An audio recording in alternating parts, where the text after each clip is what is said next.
Welcome to this week's edition of Flashback Friday, your opportunity to get some good review by listening to episodes from the past that Jason has handpicked to help you today in the present and propel you into the future. Enjoy.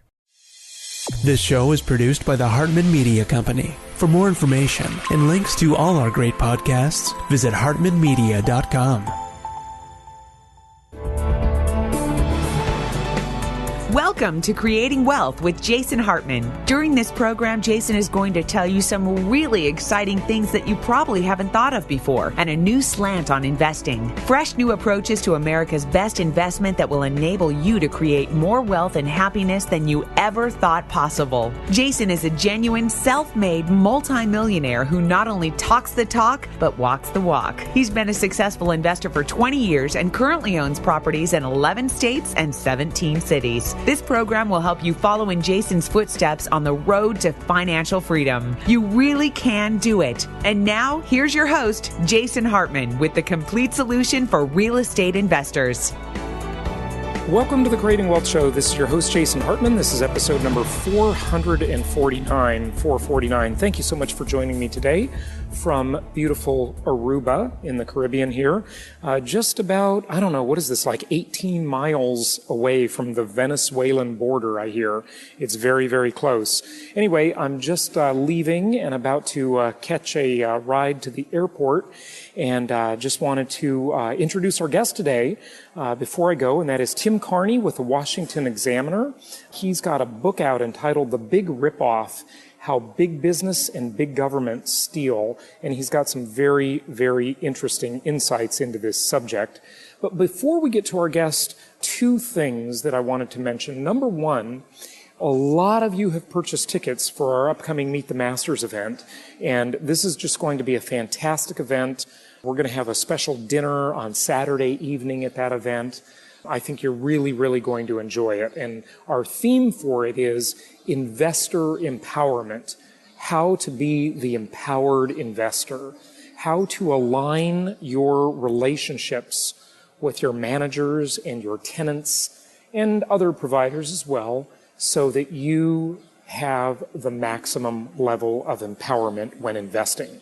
So it's going to be a great theme. It's the first time we've done this theme. Be sure to go to jasonhartman.com and get your tickets. We've still got, I think we're on the third level now, or the fourth level of early pricing, and we're going to have a price increase soon because the tickets are selling very quickly. And you can bring a guest as well for the price listed on the website at jasonhartman.com. So be sure to get your tickets ASAP and register at the Hotel Irvine and get our discounted room block price before that expires as well. So very important that you do that. And I also want to share something about a conversation that I had, and once again, pointing to the value of understanding numbers and not deceiving oneself when it comes to these numbers when you're looking at an investment. And this really relates to the topic of RV ratio, or rent to value ratio, the most outwardly apparent and simple rule of thumb metric when investing. Now, the target is, of course, 1% per month. That's the target. Sometimes we do better than that. Sometimes we can do substantially better. If you bought during the really scary time at the real big downturn part, the trough of the biggest, we'll call it the Great Recession. Sorry, I'm a little distracted here. I'm in the hotel lobby as I'm recording. If you bought at the worst part of the Great Recession, then you were seeing RV ratios, depending on the market, of maybe 1.2 to 1.7%. Okay, but you had to have a lot of confidence to do it then. When people were scared and, you didn't know if real estate was going to go down in value even more and rents were going to be depressed and, what was going to happen to the economy. Now, of course, things have changed, and still in many markets, you can target somewhere near to the 1% rent to value ratio. In other markets, though, you can't do that at all. In places like Washington State, California, Oregon, the Pacific Northwest, I don't mention those as much because they're not as bad. But in those markets, you can't get good RV ratios. Obviously, you can't do it in South Florida. You can't do it in California. you can't do it in the northeastern states as well. So here is an interesting conversation I had. And, a lot of people have built entire businesses around, and I think it is really interesting to examine this, and I've been examining it, but haven't found it to be very workable yet. And that is the idea of vacation rentals in the new world of the sharing economy with services like Airbnb. Very, very powerful. And this gentleman I was having a conversation with last night, here's his scenario, and if you have your calculator on your smartphone handy, run the numbers with me, okay? And I don't have them all, but I have them from memory. And those numbers are renting for $350 per night, $350 per night, and occupancy 70% of the year, which is a pretty good occupancy rate for a vacation rental, and management fees that were actually pretty low of 19%. Normally, vacation rental management fees are much higher than that. In fact, a lot more wear and tear on your property with people in and out every 3 days or every week, obviously, and much, much higher expenses. Some of those you can pass along to the tenant, the temporary tenant, the vacation renter, and some you can't. But just do the math with me, okay? $350 per night times 365 nights per year times 70% or 0.7, okay? And then you get the occupancy rate that he was quoting. And then go ahead and divide that number. Well, take away your management fee first, because your management fee is much higher compared to a traditional turnkey buy and hold investment, the style of investing we recommend and like the most. And then when you do that, you should come up with about 50, and you divide it by 12, you should come up with about $5,900 per month. And based on that $5,900 per month, the value of this property, which got all murky, and of course, the typical things investors do to deceive themselves in terms of, the mortgage payment is this amount, the value is this, what I bought it for is that. All these things are really not the things you should be looking at. You've got to keep it simple and go simply with rent to value ratio. Notice that is not called the rent to what I paid for it ratio. It's called the rent to value ratio, not the rent to what I paid for it ratio.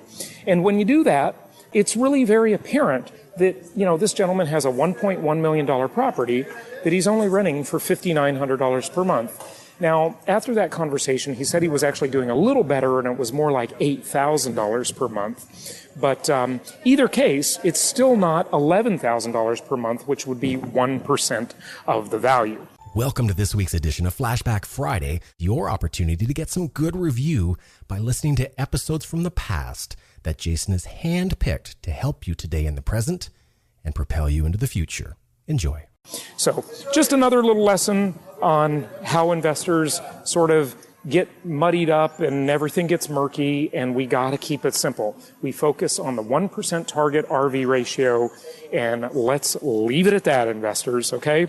So a lot more about this on future shows and on the upcoming Meet the Masters event, and I sure hope you get your tickets soon before we have the next price increase or before we have a sellout of that event. So let's get to our guest, Tim Carney, Washington Examiner, and let's hear about the Big Rip-Off. It's my pleasure to welcome Tim Carney to the show. He is a senior political columnist for the Washington Examiner and a visiting fellow at the American Enterprise Institute and author of The Big Rip-Off, How Big Businesses and Big Government Steal Your Money. Tim, welcome. How are you? Good. Thanks for having me. Good. Yeah, it's good to have you on. And this is a hot topic, unfortunately, but it's very true. And Tim, it's interesting because when you look at the political divide on the left and the right, it seems like one side is for big business and against big government, but I kind of think it's just a big wrestling match. It's fake. This is like a fake dichotomy. It's sort of the same thing almost nowadays, at least. Your thoughts? Absolutely. I think the professional wrestling analogy there is apt, that very often big business and big government are not, in fact, the opponents, although they fool, Democrats and Republicans into thinking they are, but often they're the allies. And what they want are regulations that keep out competitors. They want handouts, corporate welfare, bailouts, eminent domain taking, mandates, and the losers end up being consumers, small businessmen, people who want to be small businessmen, and taxpayers. Yeah, or those small business people that want to be medium-sized business people that can't they can't grow because of the onerous regulations. So it's just interesting to me that you'll see the people who run the corporatocracy, they'll be on TV or in media complaining and grousing about government regulation, but what they're secretly thinking, I think, is they're thinking, gosh, this regulation is great because it's just impossible for new companies to enter the market and compete with us. This is certainly true on Wall Street with the securities laws. Now, with the Jobs Act, maybe there'll be a bit of a shift there and crowdfunding and so forth. But I mean, talk about that a little bit. It sounds like we agree. Yeah. Yeah. So a couple of my favorite examples are the tax preparers. So you think of H&R Block, for example. I was reading an analyst at one of the banks saying, they give out, how's this company doing? What are their prospects? And they were looking at H&R Block, and they said, here, H&R Block, the biggest tax preparer in the country, is probably going to do well over coming years because the new regulations from the IRS really make it much harder for smaller businesses or independent operators to function as tax preparers. And so H&R Block has the size to deal with and to absorb the cost of these regulations, and this regulation should crowd out some of their competitors. And sure enough, when small tax preparers sued to block it, you had the government saying, well, these regulations can't be that onerous. Even H&R Block supports them. And this happens in all sorts of industries. And you saw Jamie Dimon, the CEO of J.P. Morgan, saying, there's a lot of things about this Dodd-Frank financial regulation that I don't like, and there are ways in which it will definitely hurt our bank. But on another level, it protects us. He used the term a moat. He said that these regulations created a moat, and it's a beautiful image. It digs this trench. So the guys who are already, in the middle, on the island, in the castle, they get to stay there, and they have protection from competition. And if that's one of the major effects of regulation, then you can see that it actually hurts consumers rather than protecting them. Yeah, it's all the entrenched interests, they can deal with it. If you want to take your company public or you want to maintain your company as a public company, if you're big, you can spend $1 million on compliance. If you're little, you can't even play the game. It's just, who's representing the small business out there, Tim? I mean, no, where is their lobbying group? I mean, is it, the Chamber of Commerce? I don't know. There's a couple groups, but so the Chamber of Commerce is good when it comes to opposing regulations, but they end up supporting spending, big spending, stimulus, bailouts, and again, those things, even those primarily go to the big guys, the guys who can afford to hire the lobbyist, the consultant, the former congressional aide, or the former congressman.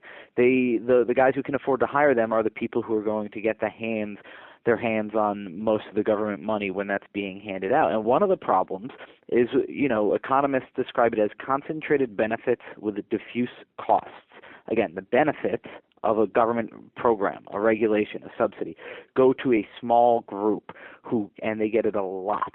If you have a $1 billion subsidy and it goes to one company, it costs every taxpayer about $3. So who's going to lobby harder, the big guys who get the handout or the little guys who are paying it? And it's the same with these protective regulations, where the businesses that are hurt are often businesses that haven't even come into being. It's a guy who says, you know what I'd like to do? I'd like to start up a food truck and compete with these restaurants. And then he starts dealing with the rules and the regulations and says, okay, never mind. So there isn't really a lobby for the businesses that want to exist but don't yet exist. That's a great point. It's the ones that don't yet exist. I mean, there's that principle in economics. You never hear the dogs that don't bark. And they don't bark because they don't exist yet. They might exist, but we'll never know if they could enter and if they could play the game. Exactly. And so this is the couple times you asked where the lobby is, a couple times that I feel like the small guys won are the best demonstrations that these rules end up hurting consumers. And here in D.C., we've had a couple of fights. One over food trucks, where the Restaurant Association of Metropolitan Washington was saying we should severely limit where food trucks are allowed to park. And their argument at times is openly protectionist. Just said, look, we've invested a lot in these communities, and these food trucks will hurt us. And then the other one had to do with Uber, where the taxi cabs, the unions, and the companies that run the taxi cabs around here didn't want this, smartphone-powered, basically limo service. Much better system being allowed, and so they proposed all sorts of rules that would either bar Uber or at least really limit their activity, or at least make sure that another competitor doesn't come in. And in both of those cases, there was a strong public pushback, and it's because the consumers of these were sort of rich and upper middle class, young, politically active, urban progressives, where all of a sudden they said, maybe these regulations aren't helping us. They're helping the incumbent businesses, hurting consumers, hurting would-be competitors, and there the big guys have actually lost because the consumer base was active enough to apply pressure to the politicians. Yeah, that's, it just kind of begs the question, and I'm probably going to offend someone here, I'm sure, but like I debate these things with people on the left, with Democrats, and I just can't help but thinking, how can Democrats be so dumb? How can they not see this? They're always pleading for more regulation. When the financial crisis happened, they were saying, these big companies, they weren't regulated enough, that's why it all happened. And, that's the surface argument, and I can see, how one would think that. But what we never hear about is the fact that they became too big to fail because of the regulations. You can't compete with Lehman Brothers. You can't compete with J.P. Morgan. Lehman Brothers is obviously an old example, but you get the idea. Yeah, right? And so a lot of what I like to point out is that if you are somebody who doesn't like big business dominance, if you're somebody who loves small business, loves local business, then in a lot of cases, I would argue in almost all, but at least anybody would say in a lot of cases, the right answer here is not, in fact, more government regulation, but is the opposite, is letting people not only getting rid of regulation, but also getting rid of the spending, which, as I've said, goes to benefit the biggest guys. We have these, one example I write a lot about are export subsidies. The Export-Import Bank is not a bank, it's a government agency, and it subsidizes exports. And so they'll always talk about, here's a small pickle producer who goes ahead and gets these subsidies, and it really helped her grow. But guess what? 80% of Export-Import Bank subsidies go to big businesses. And the small businesses who get the other 20%, they're defined, in some cases, they can be up to 1,500 employees, okay? And not only that, but a third of Export-Import Bank subsidies go to one business, Boeing, which is the largest exporter in America. And so when the government sets up these programs, it helps the big guys. One thing I always say is whenever something is put in the arena of government, it becomes a home game for big business. Yeah, it does. Okay, so what are some action steps that people can take? What can we do about this? It just seems like you get these entrenched interests, and they can just never be dislodged. They're so powerful, and they have such scale. Is there anything that can be done? Well, first I'll say the reasons to be depressed. It is a self-reinforcing thing. The politicians and the lobbyists and the big businesses that can hire them become an inside circle, and they can all benefit each other. And how can everybody be benefiting in this sort of situation? Well, there's two ways in any kind of economy that everybody benefits. One is if there's actual creativity and growth and creation, but that's not happening here. The other is if they can extract wealth from everybody else, and that's exactly what's going on here. And so everybody in power is benefiting, and everybody out of power is losing. So that's the depressing part of the answer. On the other side, I have seen things like technology creating these decentralizing effects. The way that things like Uber and food trucks have been able to win, and then there was a law called the Stop Online Piracy Act, SOPA, a couple years back. These had all the special interests, all the insiders behind it, and the small guys won because of sort of organizing over the internet and over social media. So that's one half of it. And then the other half is just the political pressure. You look at I think the Tea Party has been a very good source within the Republican Party, because what it is all of a sudden there are politicians who, if they have a message that really resonates with people around the country, they can suddenly raise money, because you need money to win an election. They can raise money from them instead of doing what the Republicans have always done before, which is only raise money from the business lobbyists. And so now there's a way to it's easier to sort of get grassroots money and grassroots organizing. So that's sort of the hopeful thing, that there can be a push where people will there's money coming in based on what people believe in, and not just on people who stand to profit from a specific policy. Yeah, that's nice, and hopefully technology will allow us to do that. I mean, do you really think the problem is mostly the business of lobbying and the lobbyist? So I mean, lobbying, first of all, I should say, is a constitutionally protected right. We would never want a world in which nobody has the right to go and try to tell congressmen either what they need or how they're going to mess everything up or anything like that. But on the other hand, the problem I see is not the lobbying, but the incentives that the lobbying industry creates for the people who are supposed to be our public servants. The revolving door is what we call it. The revolving door is where, when you leave Congress, if you've served a couple terms, you are guaranteed to be paid a ton of money, often $1 million, to be a lobbyist for special interests, often for a firm that represents a handful of businesses. And if you're a top-level congressional staffer, you might be making, a decent salary, $140,000, but you're raising kids, you're in D.C., it's expensive. The lobbying firm comes, says, we'll hire you away for $500,000, and they go and they do that. So then these lobbying firms have these guys who have direct access to their old bosses or to their old underlings, who are now the chief of staff. And so that gives them undue influence. But again, go back to what their incentives were when they were on the Hill. It was to play on Capitol Hill. It was to play ball with the special interests. It was to make sure, even if you're not necessarily going to vote how they're going to vote, but to schmooze and to listen to them and to be reasonable by their standards to make sure you're going to get hired. And so that is the biggest thing rigging the game against hope for fairer stuff, is the fact that these guys' incentives, the staffers and the elected politicians, their incentives are to play ball with this revolving door system. Yeah, and you have that too going on within the government agencies, of course. You have the auditor or examiner who works for the SEC, and then they go and they investigate a certain company, say it's Goldman Sachs, for example, and somehow a few years later they seem to end up working for Goldman Sachs. Now, to argue that there wasn't some sort of subtle bribe there, if not an overt one, like, hey, we'll hire you and, quadruple your pay. Can't the Goldman Sachs guy sit across them from the table and while they're doing their work and say, hey, you're really good at your job. You maybe you should come to work for us someday.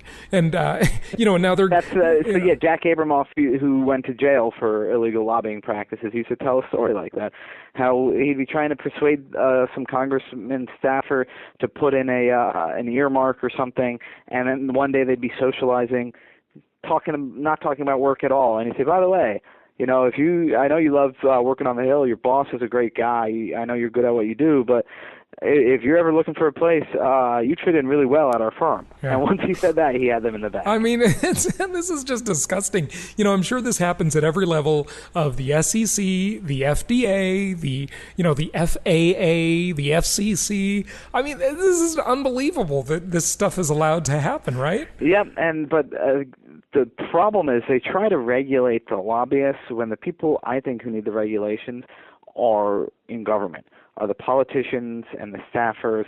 I think that we always worry about Big Brother, which is government watching us. One of the terms people use in circles in Washington, D.C. is little sister. We ought to be able to spy on them better. If a congressman has a meeting with a lobbyist, we should know that basically right away. When the day's over, it should be posted as to who they met with. So we can say, why were you talking to J.P. Morgan? And he might be saying, you know what, we were talking to J.P. Morgan lobbyists because they were explaining how this one rule was crafted in a way that hurts everybody in the industry. Or, and the same with their campaign contributions. So politicians, just like I could go into my bank account and, my wife could see instantly if I just, why are you spending money at Murphy's Pub, Tim?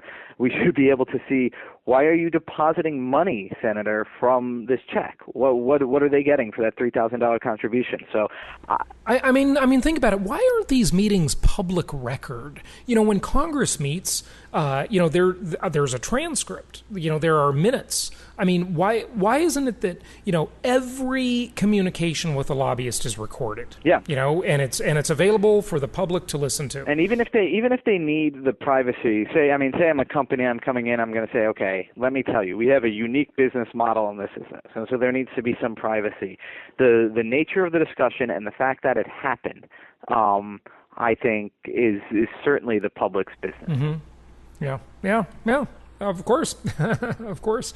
Well, good stuff. Well, Tim, do you want to talk just before you wrap up here about Obamanomics?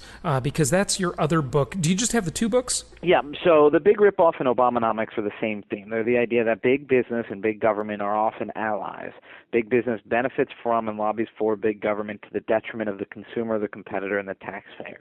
In Obamanomics, what I did was I just took a look at Obama's policies. Not, a big ripoff. I go back to the Whiskey Rebellion and talk about Teddy Roosevelt and that sort of thing. But in Obamanomics, I just point out how the drug industry wrote a huge portion of Obamacare. How the stimulus was it was Christmas for lobbyists here in D.C. I wrote about how Obama was the one man who could have stopped the bank bailout. He didn't. One of his fundraisers was Warren Buffett, who invested millions in Goldman Sachs because he knew the bailout was going to happen, and then he made bank off of it and all these things. Not that Obama is worse on this than previous presidents, but that Obama had promised to be different, had promised to freeze out the lobbyists, and obviously did not, and that the special interests have been winning as much under President Obama as they have under every previous president, which obviously was not what Hope and Change was supposed to be about. Yeah, no question about it. It's just unbelievable. I just kind of wonder what's going to become of our country. There are so many really positive things, and I think almost all of them revolve around technology and innovation, which is just awesome. I mean, in so many ways, Tim, we're living in an amazing time. And, maybe technology and, mostly related to communication will save us. You mentioned before how, people can get together, and you talked about SOPA and so forth. And as long as that's really allowed to be this democratized, free, level playing field, that's that maybe that will save us. But when you look at it on the government side and the big corporate side, I'm like, wow, it's just the abuses that are happening are insane. And I tell you, I kind of think that during our natural lives, we're going to see a strong and serious secession movement. I don't know. I have no idea if you have any thoughts about that, but no, I mean, I don't. I'm somebody who thinks that, things, the United States is a pretty strong country, and that things will proceed basically, without major changes, but that I do think often that technological development will result in people being more able to sort of live their lives in a lot of ways. Now, it obviously could cut the other way. The state uses the power of technology in ways that infringe on our freedom. But a lot of it, even if the politicians and the bureaucrats want to sort of force us into a funnel and uniformity, that becomes harder. That things like, when you look at things like Uber, when you look at things like people, they're getting cell phones, they're not being tied down, all of a sudden you see, wait a second, we can make a lot of these regulations are unneeded.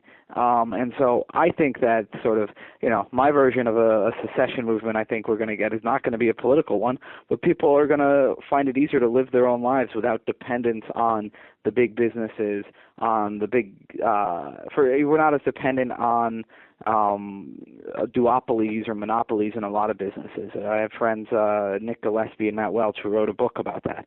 Maybe that'll happen in politics, but often politics just adjusts to what the people are doing, and that technology will be, in a lot of cases, a fairly liberating thing. Yeah, technology does in many ways have the result of fragmenting marketplaces. I mean, on one hand, it gives big government and big business a scalability advantage and allows them to scale really quickly. But it also allows this fragmentation where there's more consumer choice in many ways, and there's more of the long tail concept. And more democratization, more startups. Let's just keep a vibrant startup business environment, because that's where all the innovation comes from. Yeah, no, and that's always what matters most to me, is if there's innovation and experimentation that's allowed, then we'll do well. If there's not, then we get what we got in the airline industry for decades, which is stagnation. As long as people are allowed to innovate and experiment, I think we're going to be doing pretty well. Yeah, good stuff. Good thoughts. Tim Carney, thank you so much for joining us today. Give out your website. Tell people where they can find out more about you. Yeah, so visit WashingtonExaminer.com. That's where I write, and my fellowship is at the American Enterprise Institute, AEI.org. And of course, the books are on Amazon and all the usual places, right? Everywhere you can buy books online. The Big Rip-Off and Obamanomics. All right, Tim Carney, keep up the good work. Thank you. This show is produced by the Hartman Media Company, all rights reserved. For distribution or publication rights and media interviews, please visit www.hartmanmedia.com or email media@hartmanmedia.com. Nothing on this show should be considered specific personal or professional advice. Please consult an appropriate tax, legal, real estate, or business professional for individualized advice. Opinions of guests are their own, and the host is acting on behalf of Platinum Properties Investor Network, Inc. exclusively.